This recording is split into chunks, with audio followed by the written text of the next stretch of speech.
Yo, what up, MG fam? It's your boy McGruff, and welcome back to the Prairie Legacy here on College Hoops 2K8. And you already know what time it is, man. It's time for the off season after we lost to the Kansas Jayhawks in the Elite 8.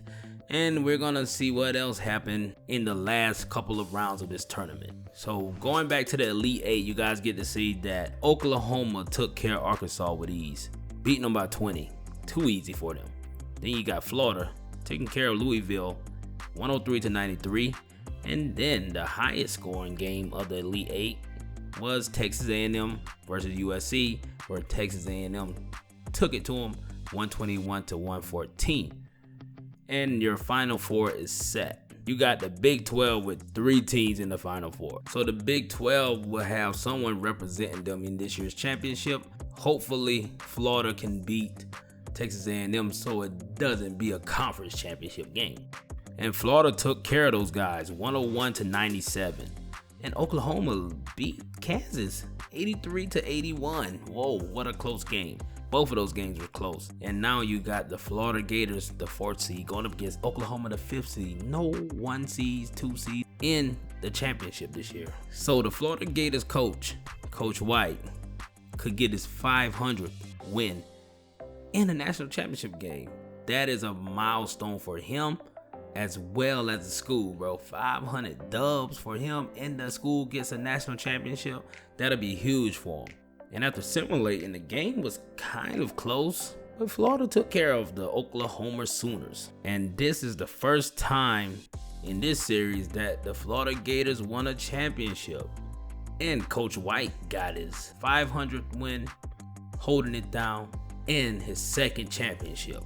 Coming off of a pretty decent season last year, he had a similar season this year, but the only difference is his team turned it up when they needed to, and they won it all. So now we're going to slide over to the NIT, where Duke took care of the Hawks of St. Joseph. Duke shouldn't even be over here, bro. It's not even fair, but it was competitive all the way up into the championship game, where Duke only won that semifinal game by 1 point. So now we're going to move over to the national awards. You guys know the Gators won the national championship, and this team was pretty top heavy, man. Some of their best players were upperclassmen, but they have some pretty decent talent on their bench, which could allow them to be a team to be reckoned with next year. And the Player of the Year award goes to Syracuse senior center Howie Boucher after a great season where his team held the top spot for majority of the year. He averaged over 25 points per game and almost 6 rebounds. And the Mid-Major Player of the Year award goes to UTSA's power forward McCon Hansen, who was only a junior. He was like 3/10 away from averaging a double-double. I know next year he's going to try to get it. And the Coach of the Year award goes to Mike White of Florida, man. After winning the national title, which is his 2nd in his career, he is arguably one of the best coaches in the nation. And the Defensive Player of the Year award goes to Iowa State's power forward Jay Annan. The kid averaged almost 3 blocks per game, bro. 3 blocks, don't even go in the paint against this kid. And the Big Man of the Year award goes to Syracuse Howie Boucher. You already know in this game, if the big man wins the National Player of the Year, he's gonna win the Big Man of the Year award as well. And now on to the Freshman of the Year, which goes to Maryland Spanky and Dye. The freshman was ranked as the top shooting guard in the nation coming out of high school, ranked 4th overall, and he lived up to the hype. So now we're going to move on to the conference awards. You guys know we were the regular season / postseason conference champs. And the Coach of the Year award goes to our guy Ibaka after having his best season to date. This had to be his highest scoring / most efficient / most unselfish team he's coached here at Prairie View, and he looks to build off of that. And the Player of the Year award goes to Ume, the junior from Grambling State. I'm not happy with that, bro. I'm trying to tell you, because how much more does Okafor has to do, man? He may have to perform like he did in the tournament all year long to win this award. The last person we had to win this award was Wayne Wynn, and that's when we started this series. But the Freshman of the Year award goes to our guy Corey Reeves, which makes this 3 years in a row where someone from our squad won this award. First it was like Okafor, then Morgan, and now Reeves. We're gonna look to do it again next year after some great recruiting. But we're gonna slide on to the freshman all-conference. Freshman all-conference had our guy DJ Miller and Corey Reeves selected as one of the best freshmen in our conference. So now we're gonna slide to the graduating class, man. It's time to say goodbye, sayonara, chunking the deuces at our guy Jose Brady, man. Jose Brady had a remarkable finish at Prairie View. He is the all-time rebound leader with 970 boards in 4 years, bro. The guy turned it on for us in the postseason this year. Helped out Okafor, scratched the floor, put him at center. My goodness, his jumper became wet. His rebounding became magnificent. And he was able to facilitate the ball, pass it around to the open shooter, bro. I love that about this kid. And we're going to miss him. We're going to miss him a lot. And also Trayvon, bro. Trayvon came in as one of our first ever all-around PGs, bro. I love an all-around point guard. Someone who can dish it, shoot it, do whatever, play defense, and he did it all. He averaged more than 1 steal each year. He can find the open shooter with his eyes closed. And you probably wondering why his points diminish. If you're new to this series, when Trayvon came in his freshman year, we were excited. And then came Okafor, who became the focus of the team, which kind of stunted the growth of Trayvon. But Trayvon still was one of the best team players out there, man. He would come off the bench if needed, and he would play in the starting lineup if we wanted him to as well, without messing with his morale. And Louis Gray, another big man that we are going to miss, the 7-footer. He will grab you some rebounds. Just put him out there, bro. He's going to snag it. He's going to be the cleanup man, garbage man, whatever you want it. One of his best games had him snagging 15 rebounds, bro. 15 boards. He was going bananas. And Horace Craven, another fighter down there that if you put him in the game, he can help you get some big boards and help change the tide of the game. And last but not least, we got Solly Jackson, man. Solly Jackson.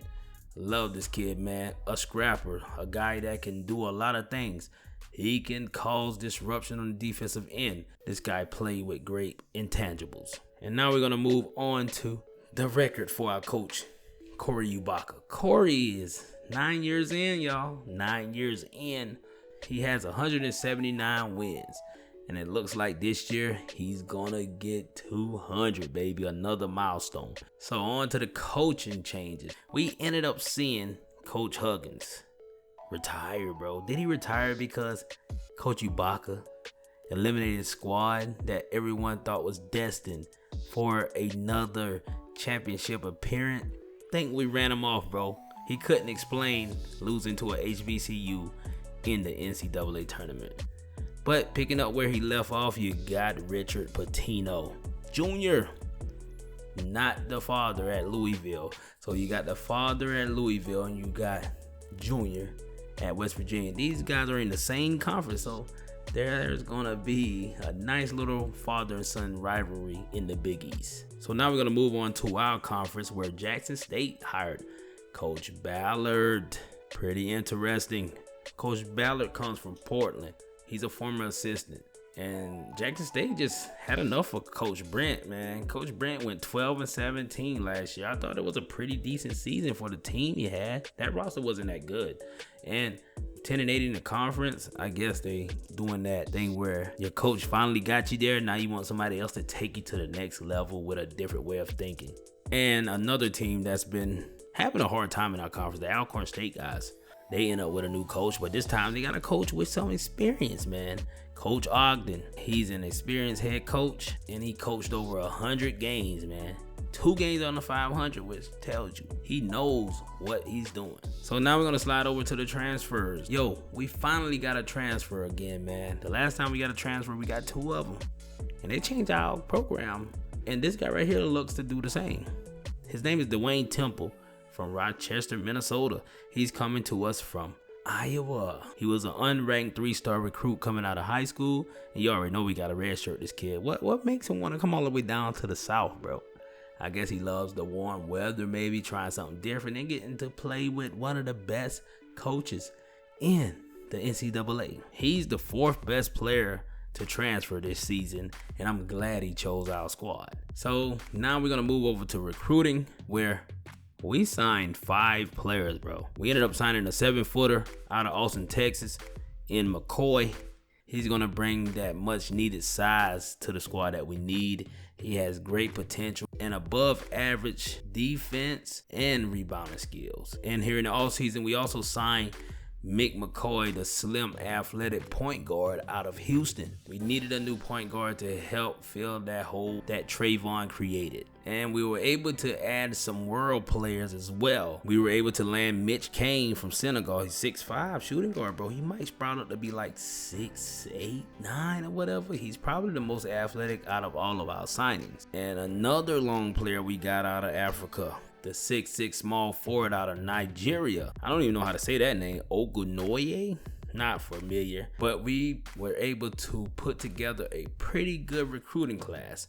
And now we're going to slide on to the team overview. So first up is Alabama A&M. Coming off of a decent season after making it to the second round of the SWAC tournament last year, this is the best team they put together in years, with the transfer from Valparaiso. Maceo Mullins leading the charge. They'll look to get a lot more production out of those sophomores this year. You know, they had put together a nice recruiting class the year before, and they'll come with a year of experience under their belt and ready to bang. So watch out for Alabama A&M.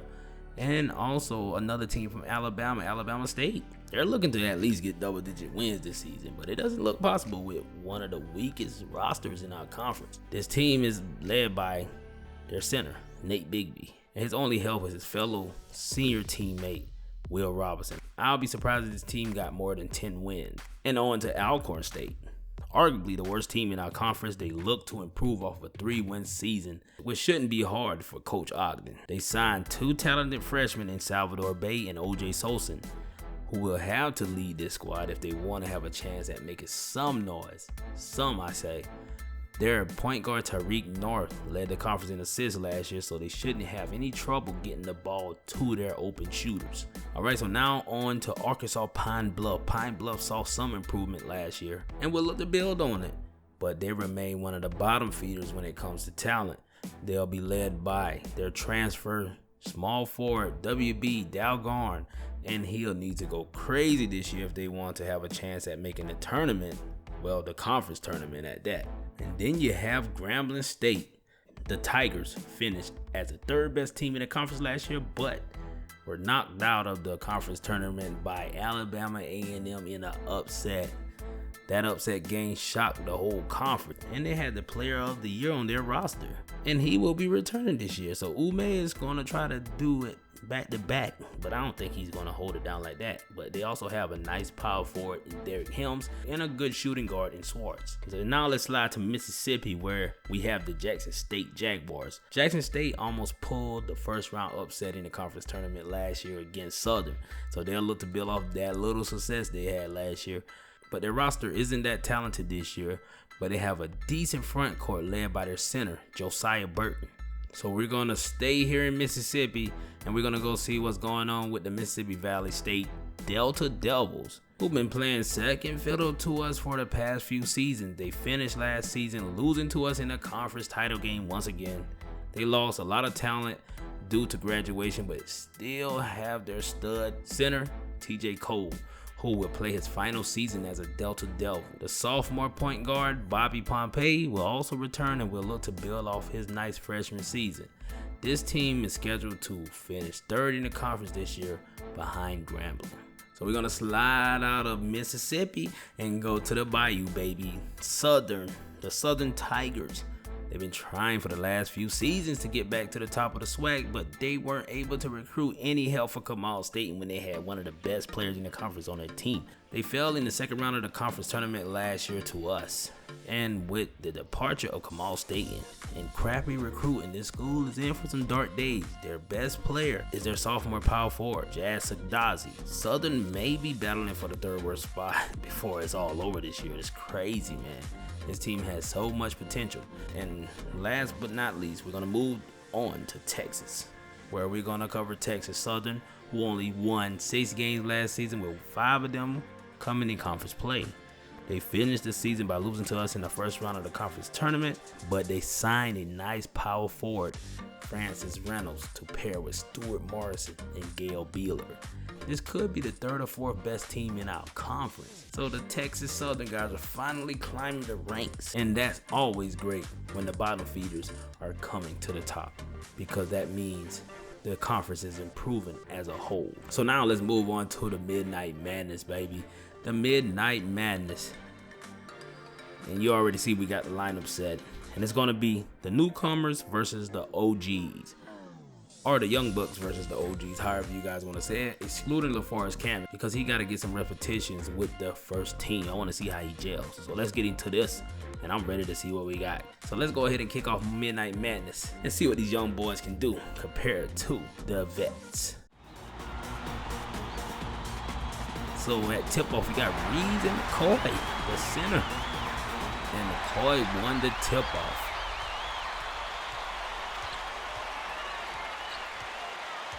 All right, so we got our point guard, the freshman, kicking it over there. And McCoy, the center, finds the small forward who knocks down the jumper. A nice dish from McCoy at the center position.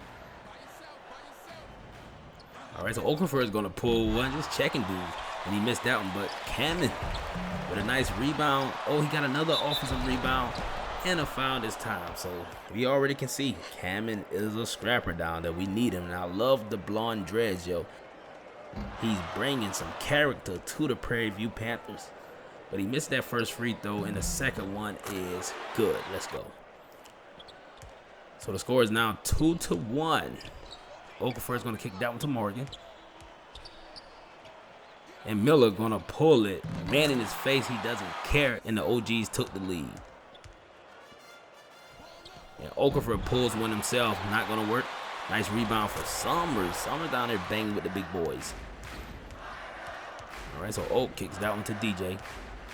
Down bottom, Reeves. Dish. Kicks down back. Okafor is going to pull one man in his face, but he knocked that one down. That's a three-pointer. And Reeves with a nice steal puts it back in. Hey, the OGs can get going anytime. You can see the score now is 14-2. If you let them get out in front, it's going to be over for the Young Bucks. But the center, the freshman, gets his first basket plus a free throw. All right, so the score is 14-5. Let's see what they can do. They're going to probably try to get it down to the big man. But he's going to take it to the rack, and that's going to be a foul on Cannon. So at the line, we're going to see what they can do.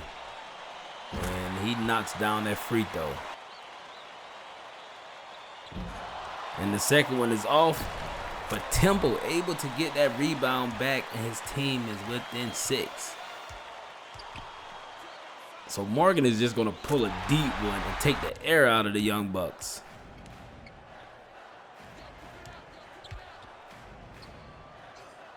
All right, so Miller going to pull one as well, and he knocks it down. So they're up by 10 going into the second half. You guys can see that it's only 8-minute halves because this is not a real game. We just want to see what this squad can do. And the OGs come out firing them up. And a nice rebound from Reeves, and he puts it in, baby. At the line, he got a chance at giving his team a 15-point lead. He does it, but Summers with the rebound kicks it down to Cameron, and Cameron is going to the line. So at the line is Cameron, and he knocks down a free throw, which gave him that 15 lead we were talking about. Let's see if he can do it again. And he misses that one. Nice rebound from the freshman. Pushing the issue. Let's see what you got. Sauce him up. Kick that one over to the small forward. Looking. Kicking that one over. Back to him. Big man got it. Kicks it down bottom, but Reeves is there for the steal. And Okafor is going to go to the rack, and he gets fouled. So the OGs are controlling the tempo and everything else. The Young Bucks out there, they're showing flashes of greatness, but the OGs are just great. And the first free throw goes down for my boy Okafor. The second one is money as well. All right, so Okafor is out here commanding the offense. Kicks that one to Reeves. Down to Cameron. Too easy. On the inbound, you got Summers with it. Kicks that one to DJ. DJ gonna just pull it. Misses it, but Cameron with the rebound. Puts it back up. Misses that one. Summers get the rebound. Offensive boards, man. They're killing them on that offensive glass. And Summers trying to go to the rack this time. Kicking down to Okafor. Down bottle to Reeves. He got too close, man. Reeves can kill you in the post. All right, so they're going to kick that one back to the point guard. The small forward is going to pull another one off the bank. Nice shot for him. All right, so they're pushing the issue. Summers with it.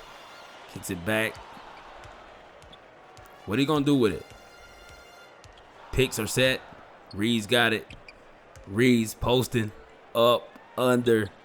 This guy is unstoppable down there. That's 8 points for him.